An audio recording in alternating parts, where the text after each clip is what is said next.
Hello and welcome back to my channel. My name is Kamika. I go by KP. And on this channel, I promote healthy marriages and good kids.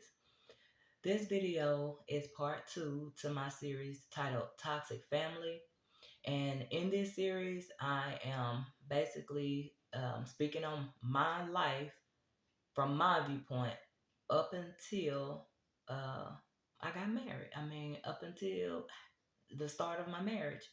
And so if that's something that you're interested in, just keep on watching. On the last video, I ended talking about the timeline of these events. And I just want to be clear. Um, I was a kid then when all this stuff was going on. And so I wasn't keeping up with like dates and years and things like that. So I may not be 100 on this stuff, but I'm gonna get it as close as I can. Also, if you remember, I did say a lot of this stuff I put out of my memory. Like I didn't want to remember a lot of this stuff, and so now just with it all flooding back to my face, it's it's a lot. While my daddy was still out of town in that VA hospital writing us letters, my mama ended up meeting my stepdaddy. They got together. We was living in a little circle, and my grandmother had moved into her own apartment at that time, and my grandpa, he was still living with us. So my mom and my stepdad, they was fighting. I can remember busting each other upside the head with glass ashtrays, and I can remember as a kid begging them to stop fighting. Like I remember that, and so. Now this is where my timeline kind of jumbles a little bit. So sometime after that, we end up, I guess, I don't know, we end up getting put out, but we had to go stay with my grandma in her apartment for a short amount of time. I can remember that. Then I also remember that's when my daddy was killed. That's when we found out because we was living with her and my Uncle Ben came over. He used to come all the time and buy us Christmas gifts, and he used to do a lot for us when my daddy wasn't there. And I can remember him coming, and we went with him somewhere. I don't remember, but I know he used to buy us stuff. Um, that was when we found out my dad passed. Okay, then I can remember going to his funeral, seeing that flag over his casket. I remember going to the funeral home to visit the body, and my mama lifting up his head and showing us that bullet hole in the back of his head. I can remember my brother, that's like a year above me, taking it so hard because they was so close. I ain't gonna too much speak on other people's experiences, but all I'm gonna say is he was ready to go with him. He was ready to go with him. Like he was burying himself, like sweeping up piles of leaves and then bury himself under like I'm born my daddy. Like it was hard. And then living with your grandmother, because we didn't have nowhere to stay. It was uncomfortable. And then your mama already mean to you and stuff like that. It was easy. If you can imagine, this other part is kind of hard for me to say out loud, but it's true and it's a fact, and I'm gonna speak it.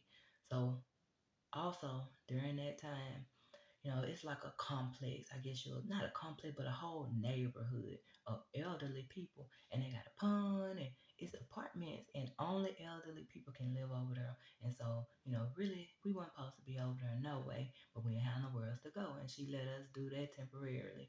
And so, she had a friend that lived over there. She had a lot of friends that lived over there that loved us as kids and loved her. But there was this one lady in particular that lived right behind her. And this lady, from what I can remember, she was a really pretty lady. She had really long hair. She kept us like she was one of them, put together ladies. And even in her older day, you could tell she got up and fixed herself up all the time and stuff. Like she took care of herself.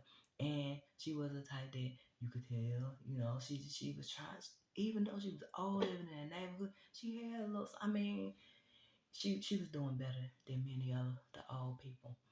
And when you got addiction, alcoholic crooks hanging around, they easily scope that stuff out.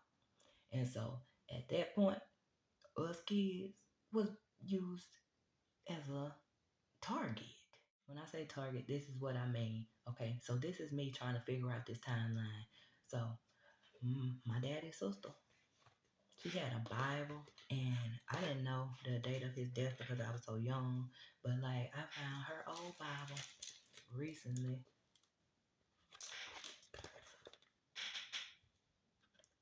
and thank goodness she wrote the death dates of all her family. My daddy died November 6th, 1993. And so it was around Christmas time. Mind you, we put out living with my grandma. We ain't have nothing. My daddy died. So Uncle Ben, when he came, I'm thinking that's where he took us shopping. Like that's the only place I ever knew him to take us. But with it being Christmas, hard times and stuff like that, my mom saw an opportunity. That neighbor, that elderly lady, boy, that lady, my mama had us going up in that lady house when she was visiting my grandma, stealing in her purse, stealing in her money, all kind of stuff. I can't tell you how much we took from that lady. And when I tell you, I used to tell my mom they were wrong. I ain't want to do it. I ain't want to do it. Like, why we doing this to her?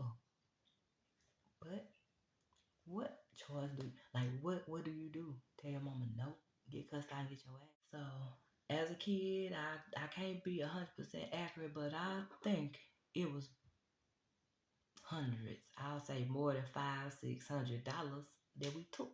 It was scheming, plotted, and planned, because it was times when she'll be visiting my grandma and oh, Miss Lauder, do you got some pops over there? Let my daughter go over there and get one or something like that. Like, yeah, it wasn't no, yeah, it was straight up done on purpose. And me and my brothers was saying we didn't want to do it, but we ain't have no choice. In my mind now, just thinking I became a thief at age 6, 7 or something. I robbed somebody. It makes me feel like a horrible person, even though I know it wasn't me. Okay, so moving on.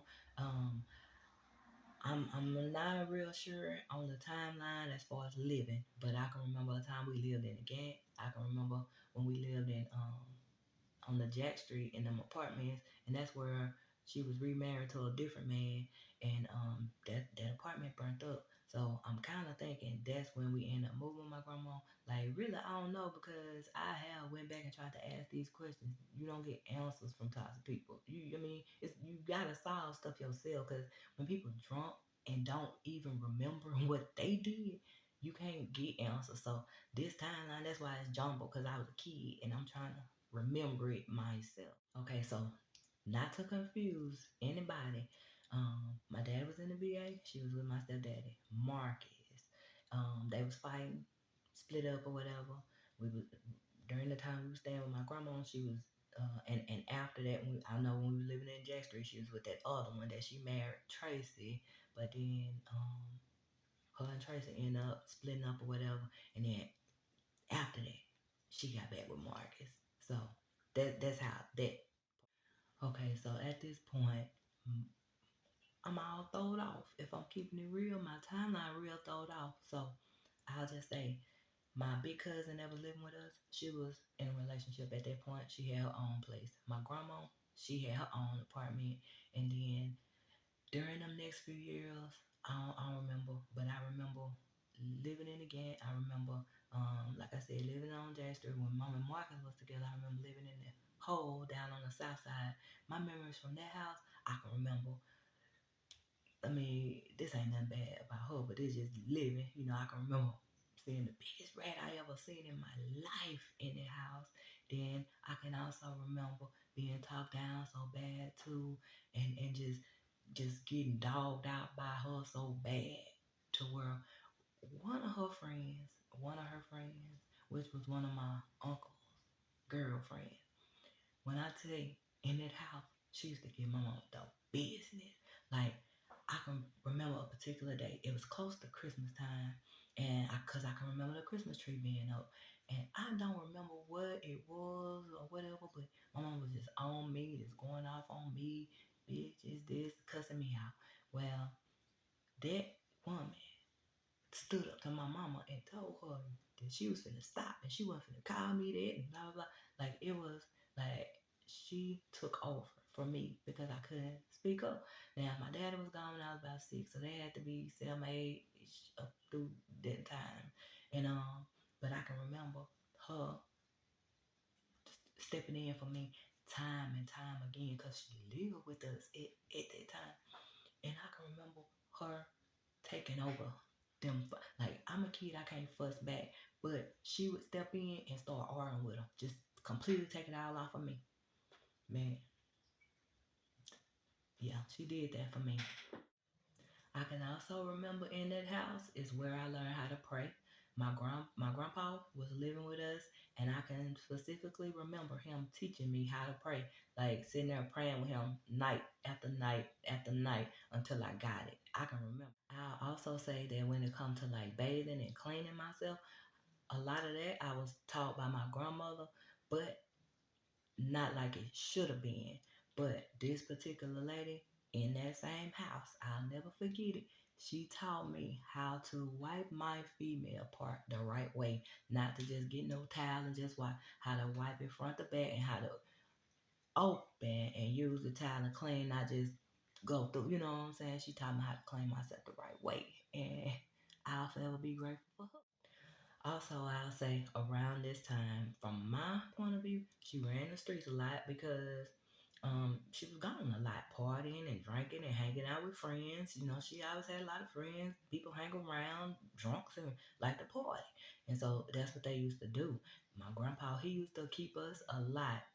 And then my big cousin, we used to go to her house almost every weekend. Like, we would go to her house with no food, no clothes, no money, no nothing. We'll just get dropped off over there on Friday, and whatever happened, happened until we got picked back up on Sunday. And when I say we would spend whole weekends with no food, cause she had no food. Like, unless she got her check or something, it was a few of us that she could feed, but not everybody. So like, um, we come back, and I mean, so we just got dropped off from Friday to Sunday, and we just was there. Also, my grandpa, he was an alcoholic. He drunk Thunderbird, and and it was the same with him. I mean, he would get drunk, pass out or whatever. He took care of us and stuff, but like when he was watching us, he'll just drink his Thunderbird and get drunk and pass out, and it'll be all my mama kids plus all her friends' kids. It'll just be a house full of us kids over there doing all kind of stuff, running. So half of me running the street, half of them hunching, just doing all kind of stuff because we didn't have no guidance, nobody to teach us nothing. I mean, our parents was gone running in the streets, and we was left to be watched by people who was drunk or didn't even have the ability to watch us. Cause when we was at my cousin's house, I mean, it would just be like a house full of kids. It wasn't just my mama kid. It'd be like my mama kids, somebody else's, all their kids, then somebody else's, it'd be all their kids, and then it'd be some cousins that I walked over to came and spend the night for the weekend. So it'd be like a whole bunch of us in our big cousin house because she let us do what we wanted to do. And then also, my big cousin, she dipped skull. My mama dipped skull, snuff, and chewing tobacco. My grandma dipped chewing tobacco, and my grandpa dipped snuff. My oldest brother, he is close to the age of my big cousin, so they like 70s babies. Middle 70s, and I'm 80s. So they older than me. They was teens and almost grown when I was a kid. So my big brother, he dipped slow and stuff too. He is the type, he kind of like a jokester. So like, you never really know when he tell the truth or when he joking because he play a lot. But I asked him a while back, I asked him, what age was I when I started dipping snuff and stuff? And he said, girl, you about 3. But he was laughing about it. And I was telling him, for real, but like he played so much, I can't, I think he was just guessing, but I think that was his best guess. But now, thinking about it myself, I don't remember dipping snuff at all when my dad was living. I know when I was eating bread and stuff, I wasn't dipping snuff. That was when I was 3. So he was off on that part. But I do remember being in the 3rd grade, and I had got in trouble. Me and a classmate had got in trouble, and we ended up getting a paddling. We had to get a paddling. And so my principal, Miss Rudd, she knew my daddy from what Lord was it? That I don't know if that was that woman. I don't know if that was her name or the bus driver, whatever that black lady was. That was principal when we was in third grade. Didi, if you remember, cause you the one got a paddling with me. But anyway, she knew my daddy because he had did some work on her house or something, and she loved me. When I got that paddling, um, she would bring me to her office because she knew I was a good kid. She would bring me to her office every day. I mean, golly, every Wednesday for the rest of the school year. During lunch, I would go to her office and I would have to read a book to her. I would read a book to her and she would let me go to the teacher snack machine and pick out me 2 snacks. I would give me a pop and some chips while I'm sitting there reading that book to her and stuff. You know, I don't know if she knew something. I don't know why she did that for me. All I know is when I got in trouble and got the pattern, she told on me or whatever, and whatever happened, I started going to her office after that for the rest of the school year on Wednesdays, reading her a book by myself. No other. But I mention that because I can also remember during that same school year in the third grade, I was standing by the backpacks and I'm over there trying to sneak me a dip of skull just because I was at school and I was fainting so bad and we weren't allowed to bring skull to school because can't nobody know we dip. But that day, as a kid, hooked on nicotine, I used to be fiending so bad. And so that day, I had slipped me some skull in school because I ain't really talk much. No, I was quiet, so I ain't too much worried about having to talk to people. And I was ready to swallow the skull spit and whatever I needed to do that day just so I don't be fainting. And one of my classmates walked over and saw me, and he ended up telling it. And don't you know I had to swallow all that skull quick?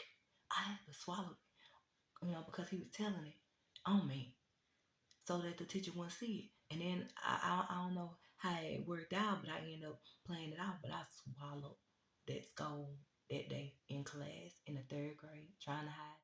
Now, mind you, I said I'm in the third grade. In the third grade, you 8 or 9 years old, and I am 3.5 years older than my baby brother. I was born in '86. He was born in '90, and he was dipping too. All that snuff skull and everything. The only one of us who didn't dip was that one brother that was right above me, like a year and a half above. So, just to be clear, from what I can remember being the third grade all the way up until I was a teenager, I was dipping snuff, skull, chewing tobacco, any of that I can get my hands on. And then during them times of the month when it got hard and they couldn't afford to buy us the snuff or they would run out and they have it themselves, they smoked cigarettes. And so we would be fiending for nicotine so bad to where we'll go in there and get my mama's cigarettes. We'll steal one out of her pack and bust it open and get the tobacco out of there and put it in your lip. Take your dip. Whew, what a relief. That's just like if you smoke cigarettes now, that's like lighting up your first cigarette. But I was a child, 8, 9, however old. I was a kid. Um, Now the way my mind think, I say, I can't imagine being that young and saying, yeah, I want it. Yeah, let me have it. I want to dip snuff. Like, I don't know. And then even if I did, I like if I offered snuff to my kids and they accepted it, like, I just still couldn't get my kids make them be addicted to nicotine at such a young age. Um, so now as an adult, looking back on my life, I have dealt with addictions since my childhood, and I feel like that's where I got an addictive personality from, being addicted to nicotine before I even knew the, what the definition of it was. Like, I wish I was never addicted. I wish I never had that, but I mean, nothing I can do about it now. Okay, so moving on. Um, at this point, I'll start from Bennett Circle because that's a big part of. So it's this circle where we lived in called Bennett Circle, and we lived over there for many, many, many years. And that's basically where we grew up at after everything, after all the other stuff. And so it was my mama and us grandma's kids and my stepdaddy Marcus and my grandpa.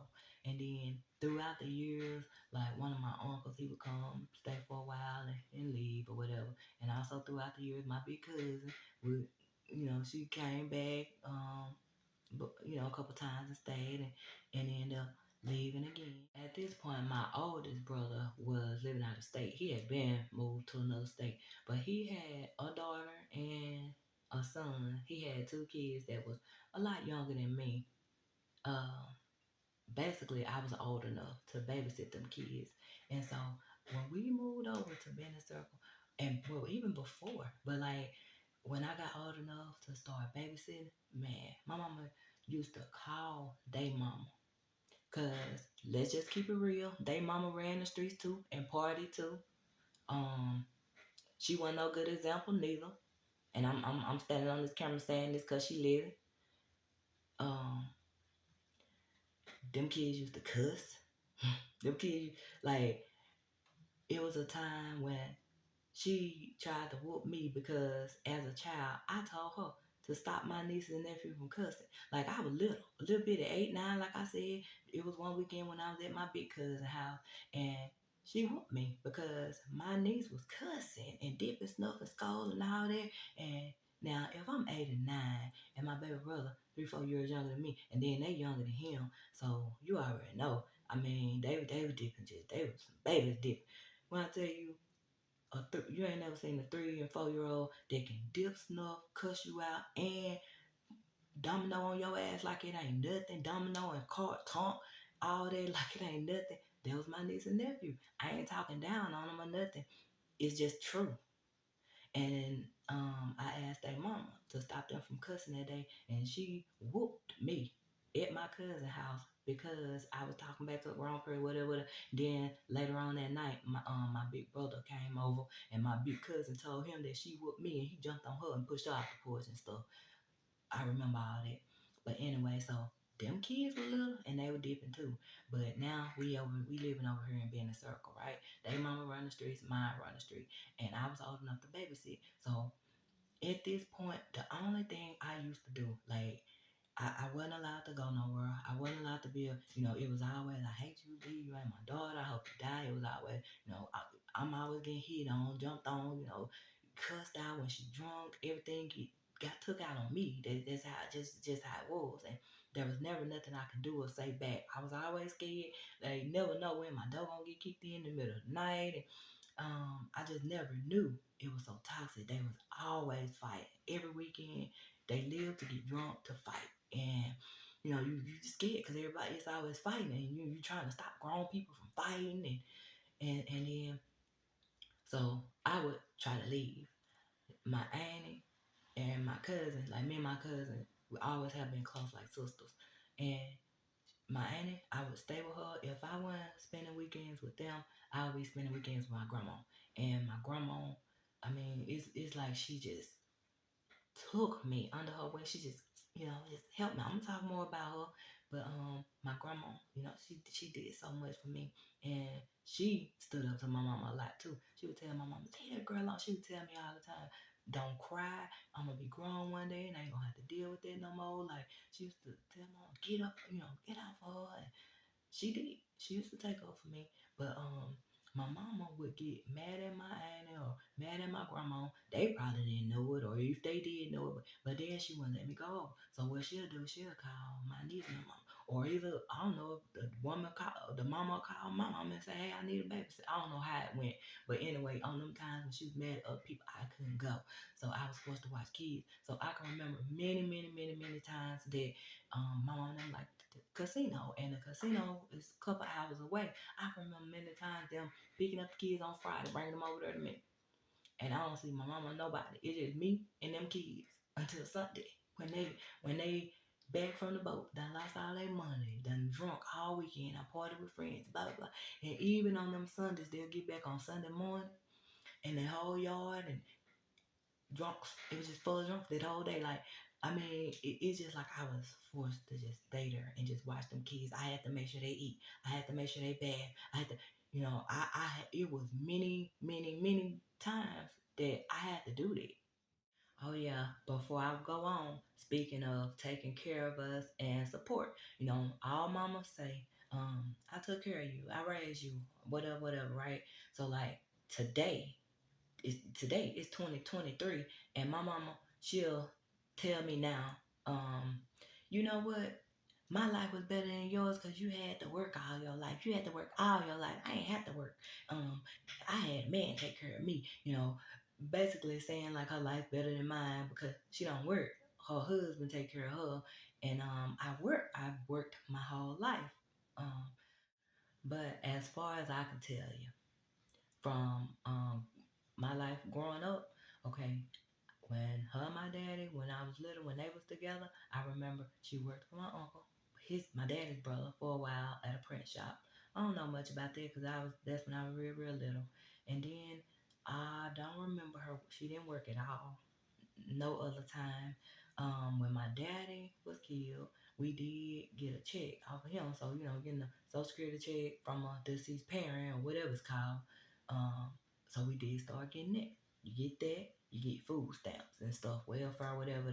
So that's all I knew. And plus the stepdad, the man that she was with, that was the support. And then being in a circle, living with her, my stepdad, and all that. My stepdad was working, so he was paying bills. We was getting a social security check, and then she never worked. Like I can remember a time where she worked at this chicken plant, got that job, worked out there for about a month, and during that month, she was going to work drunk all the time. I can even remember my baby brother getting sick with a cold, and I'm laying in my bed with him, holding him, and he was sick with a cold. She didn't want to leave us, but she didn't want to lose her job because she was drunk, messing up. And so she gave him some medicine, and then we went with her.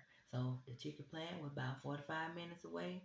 Um, we slept out there in the back seat, and she would come out there and keep checking on us throughout the night because he was sick with a cold and she needed to be close by. Also, this other way that she provided support, I'm gonna speak on it because number one is public record. Um, she done got busted for it and did her time for it, so it ain't no secret. And number two, the whole town, everybody knew she was bootleg, and so she was the bootleg, and everybody hang out at the boot. All the drunks, all the strays, everybody just come and click up and hang out at the bootleg. So she was the bootleg house. That was the party house. That was the turn up place. That were all.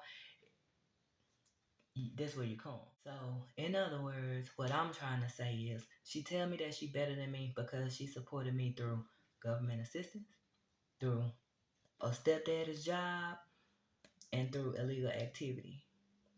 That's her brag. And I'm not trying to be funny. I'm just a real person. That also don't count the amount of times that her coochie paid the bills. Now, I'm not talking down on nobody because I know a lot of women use that excuse. That's an excuse that I ain't never had and never will have to pay my bills. But that's an excuse a lot of y'all use. And many of us kids, like me and my brothers, we be having to tell other men, call other men daddy, and play like they our daddy when they come over. Play like we think they our daddy, even though we know our daddy dead with a bullet hole in his head. But then you be having to tell other men that they your daddy just so you can get a dollar out of them too. Okay, I think at this point I'm gonna end the video because it's starting to get too long, and just come back with another part. But let me just end it by saying, once again, this video is just me speaking on my viewpoint of my own life and what I've had to live and what I've had to go through. My viewpoint is my viewpoint as a kid.